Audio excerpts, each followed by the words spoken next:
Hey everybody, just a quick takedown video for you today.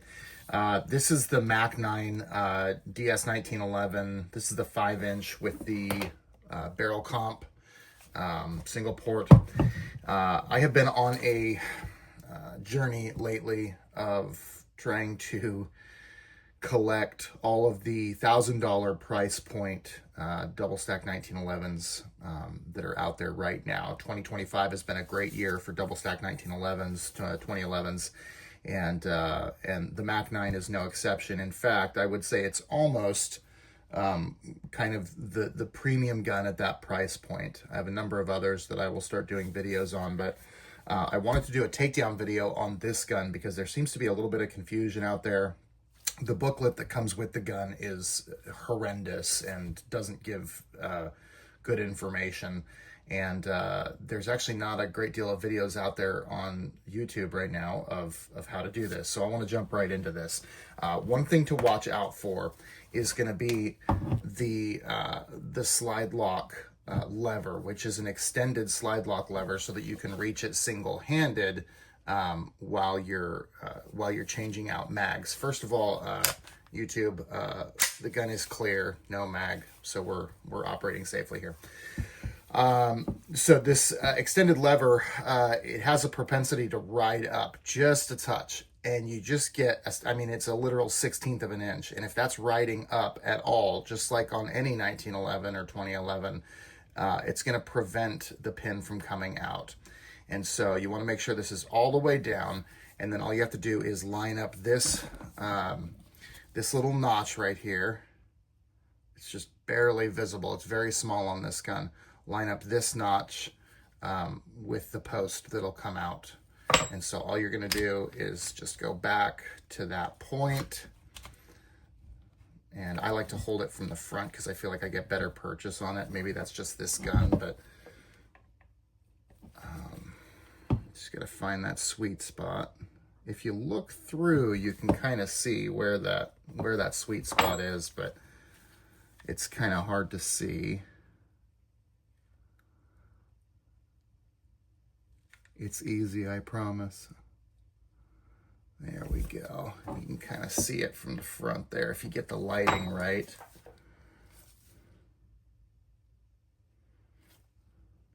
And it's different, slightly different on each gun. That should do it. And you just push the slide stop all the way through. Now, here's where the confusion exists on the internet.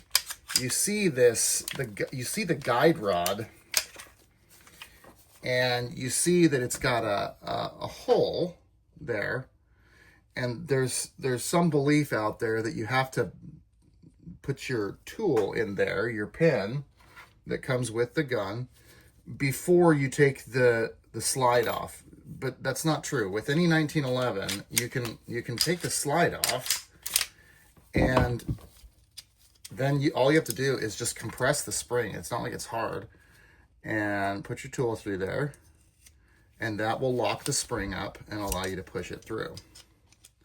There is a little notch on the bull barrel right here. And so, right there. And so you do have to kind of get past that notch. But as long as the barrel is sitting all the way back in the housing, that won't be a problem. And then you can drop your ring forward and take your bull barrel out through the slide.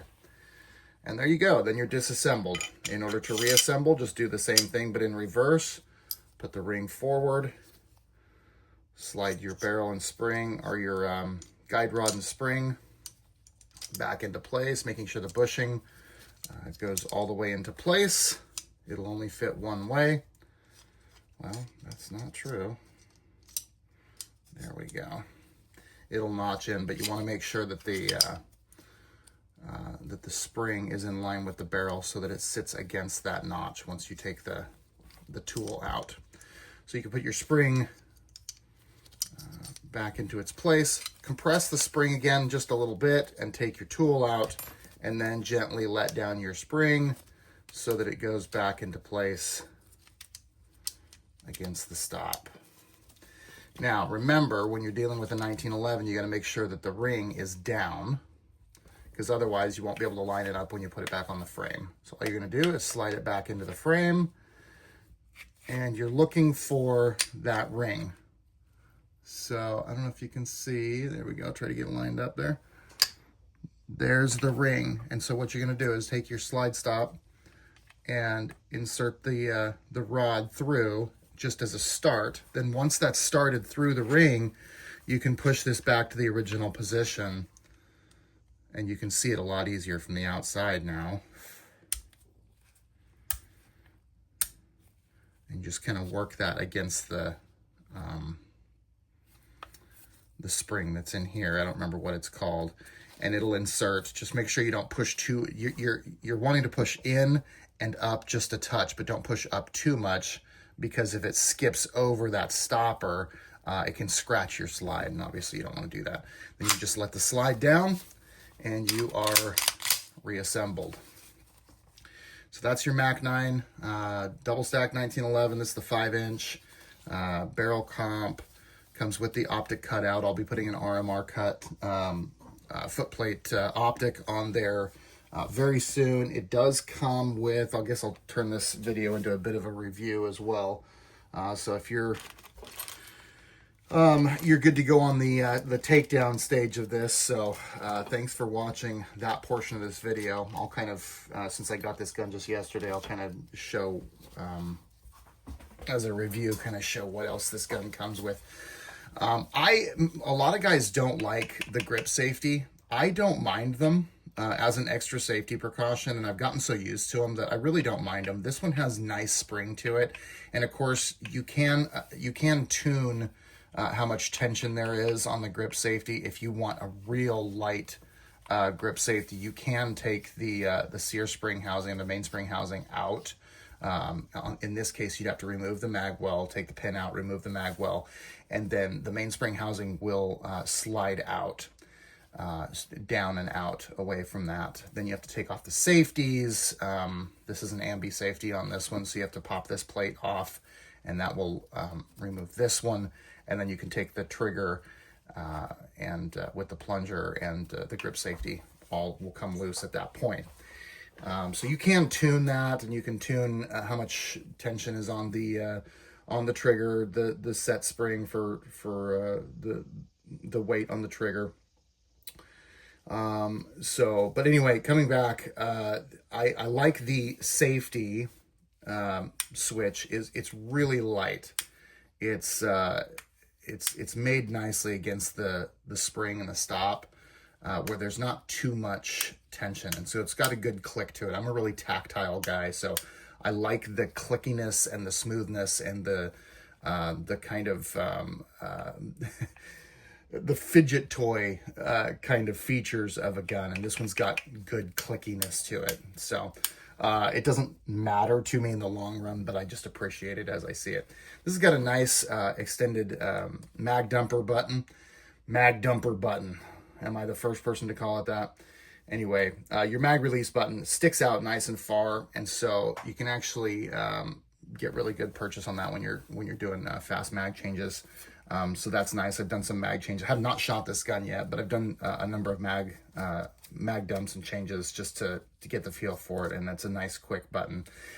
This is a polymer grip. However, so it's a steel upper and lower, and the grip module is polymer. However, it's of all of the 1911 double stacks that I have that come with polymer grips, and that's virtually all of them, the XP Pro from Fusion being the one exception to that at the $1,000 price point.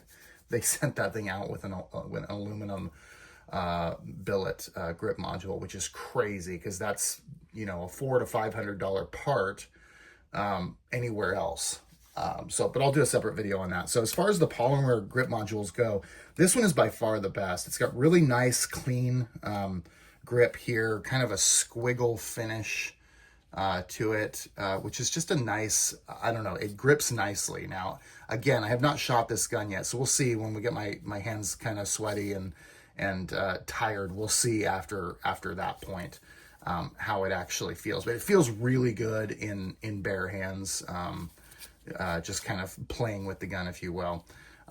25 points per inch grip on the front and the rear. That's, again, very comfortable, very grippy, but not too aggressive. It's not gonna, rip your hands up. Some people like that level of aggression on a grip. I don't. I like it right in this range where it's kind of a medium aggression. The trigger is really good, especially for the price point, and it does come with a small, medium, and large trigger shoe, which I thought was cool. I haven't seen another 1911 at this price point do that. These are aluminum trigger shoes, and they're adjustable. It's got the set screw, so you can take the travel out of your trigger if you don't like it to travel too much. So that's all adjustable, and it does come with, so I should mention, the Allen key to adjust the trigger travel, which those are actually kind of hard to come by. I have found, and I own, I don't know, 6 or 7 DS1911s now. None of them came with a trigger adjuster Allen key, and it's kind of a specialty size. And I don't know if it actually is a specialty size, but I have this whole box of Allen keys that have come with all my optics and different guns over the years. Some of them are rusted, and that's embarrassing now that I see it on camera. But none of them fit. None of these fit in the trigger adjuster slot. So that's why I'm calling it specialty. Anyway, back to the features of this gun. It does have the cutouts. They're deep and very aggressive cutouts here. So as far as press checking, it's very easy to do.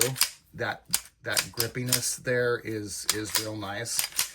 This does come with like I don't know, and I haven't looked it up, like a 10 to 12 pound, probably a 12, maybe even a 14 pound spring in the slide here. And so it's not your super easy. You're not going to air rack this gun the way it comes from the factory. And so I'll be looking for like an 8-pound spring for it because I prefer the easy slide action. Again, it's optic cut. Does come with an RMR plate.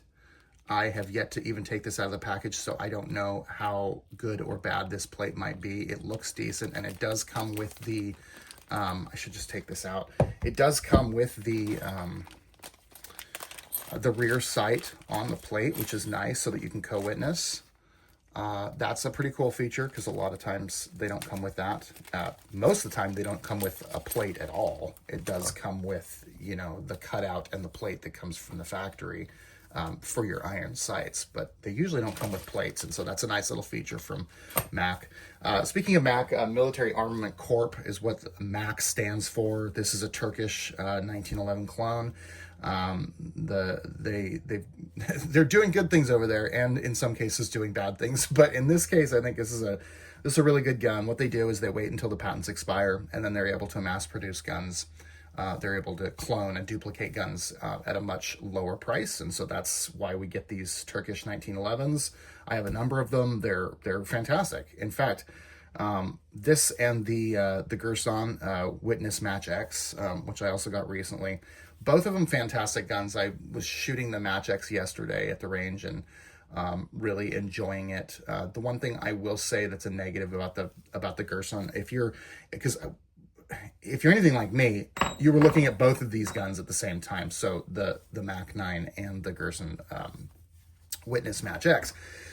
And I ended up going with the Gerson just because I like the look of it better. It's got kind of a two-tone metallic look instead of just being all black like the Mac 9. And I've just gotten to where I'm a little pickier about that these days, just aesthetically. But this has a better trigger for sure, and I can tell that just from dry firing it. It's a better trigger than the Gerson, so we'll see how that plays out when it's actually on the range. The other thing is this does come with 2 17-round Checkmate style mags. I say Checkmate style because they're not Checkmate branded. Where's the other mag? I don't know what it is. So 2 of these, they actually say Tisos on them. Tisos, that's another Turkish brand, and so it suggests to me that this is a Turkish, it's obviously a Turkish gun, but it suggests that Mac 9 and Tisos are are pretty closely linked, maybe even the same company or producing products for each other. So anyway, this is a Checkmate style TSUS magazine, the 17 rounds. So you have 17 round plus 1 capacity, 18 total. And it does come with 2 of these. Comes with a little range bag here, pretty standard. A couple of pouches. Comes with the slide lock, the slide, actual lock. And just a standard range bag, which I never use. I always use, hey, this is a good little tip for you guys. There's a lot of boxes. I'll try to bring one over here. I'm gonna bring one over, but I won't be able to get the whole thing on camera. So I will move my camera here. I'm filming this with my phone today. Brilliant. I wanted to get this video out quick because there were a lot of issues with taking down the Mac 9. Anyway, this box from CV Life is really great. You can get it on sale on Amazon for, let's just say, YouTube doesn't like it when we talk prices. So let's just say it's under a Benjamin Franklin, and it's usually significantly under that. It holds 5 guns, 3 mags for each. Actually, there's a total of 12 mags that you can put into it.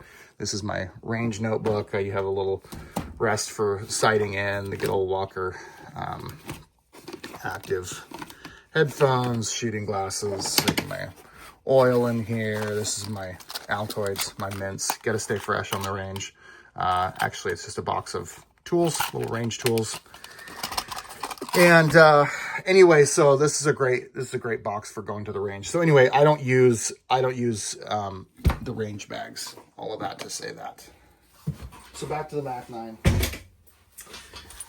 You get your trigger shoes, different size trigger shoes. You get your RMR plate, some various tools and screws.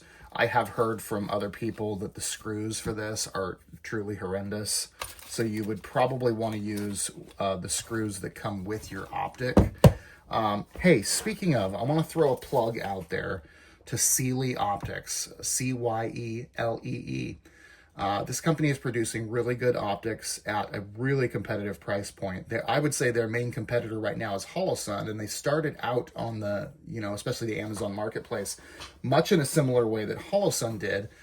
And they're producing really good optics for half the price that Holosun charges. I did finally have one Cyelee optic fail, and it was the Cyelee Bear, the enclosed emitter. Sort of looks like the, oh my gosh, my brain. Come on, brain.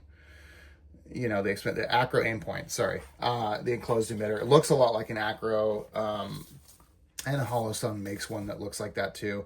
But anyway, that one finally failed. I put that on top of a 10mm, and it kept shutting off the emitter when I would fire. Now, I don't know if it was just because it wasn't rated for 10mm, but I went ahead and returned that optic and parlayed that money into a different optic. But I've been trying a whole bunch of Cyelee optics, and they've all been fantastic with that one exception.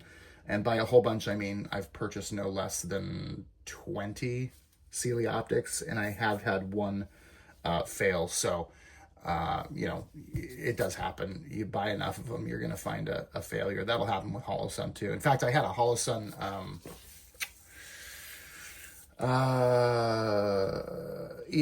EMS carry. I had an EMS carry. EMS, why does that not sound right? Because EMS is something else. EPS.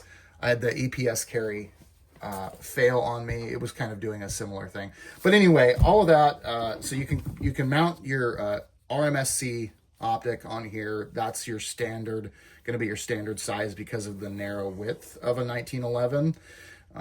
But if you take this plate off and put the RMR plate on, it'll stick out a little bit. Just be aware of that. If you don't like the look of that, then you're not going to like that. You're going to want to stick with an RMSC footprint or the Holosun K. Those are basically the same thing.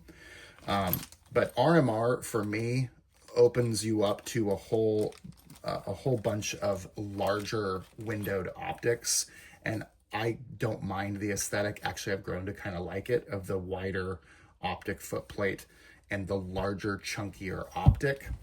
Just in general, I kind of prefer that because it just gives you such a better range view. So overall, having not shot this gun yet, which is such a huge component, I really need to take it to the range. I'm probably going to do that today at some point. Having not shot this yet, just out of the box and all the kit that comes with it, you know, I'm putting this one up there pretty high. I think the Fusion XP Pro is still my favorite $1,000 price point 1911, double stack 1911. But this one probably comes in second place as far as everything that comes with it. We'll see once I get it to the range and put some couple hundred rounds down. We'll see then. But anyway, hope you have a good day. Thank you for staying to the end of the video, and hope this was informative and helpful. And if you get a chance to buy the MAC 9, I live in Ohio. We had a tax-free weekend, and so I was able to get this at the sticker price, which was $1,049.99. I guess I'm probably not supposed to say that, but I'm such a small channel that I don't think YouTube is really even watching me anyway. So, yeah, $1,000 or right thereabouts. Some people are really sticky with, oh, that's over $1,000. It's like, come on, within $1,000 to $1,100, I call that the $1,000 price point. So, if you're anything like me, you're not going to worry too much about a couple extra bucks plus or minus. But once you get your Optic, you know, you're going to be as much as $100 to several $100s in on top of that. And if you want the aluminum grip module, then you're going to be $500 or $600 more on that. If you want to switch out the triggers, you know, you could get an Atlas.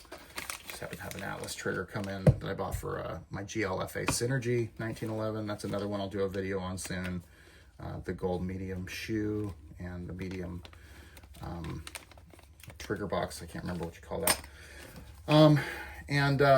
So anyway, this is a great gun, and I'll do some videos on my other ones, and I'll probably do a follow-up as well once I actually prove this is a great gun by actually taking it to the range and making sure that it operates. That's what really matters, right? The cool thing about this that I really like is this plate having the rear sights allows you to co-witness, and that is so big because if you can't co-witness, if you don't have the front and rear optics, they are suppressor height, by the way. They're standing pretty tall. So if you like to suppress, obviously you won't be able to run the ported barrel. You'll have to get a threaded barrel for this, and I'm sure they offer that or will offer that at some point. But if you like to run a gun, if you're buying a gun like this for home defense and you want to put an optic on it, that's great. But you have to have the ability to co-witness. You can't trust your life to an optic whose battery might fail. And you say, well, it's shake awake. Well, yeah, the battery's still going to fail eventually. And you might argue, well, they last for 50,000 hours. It's like, yeah, ideally, but you get a cheap battery from overseas and put that in, and you don't think twice about the reliability of the battery. And then when you need it the most, because someone is maybe trying to appropriate your things or endanger your family, and your whole life and your family's life depends on if that optic is going to work, and it doesn't, then you're stuck. So you really need to be able to co-witness. And so anyway, I really like the fact that it offers that. That's just a little feature that actually matters a whole lot. Anyway, thanks for watching the video. Have a great day, and we'll talk again soon.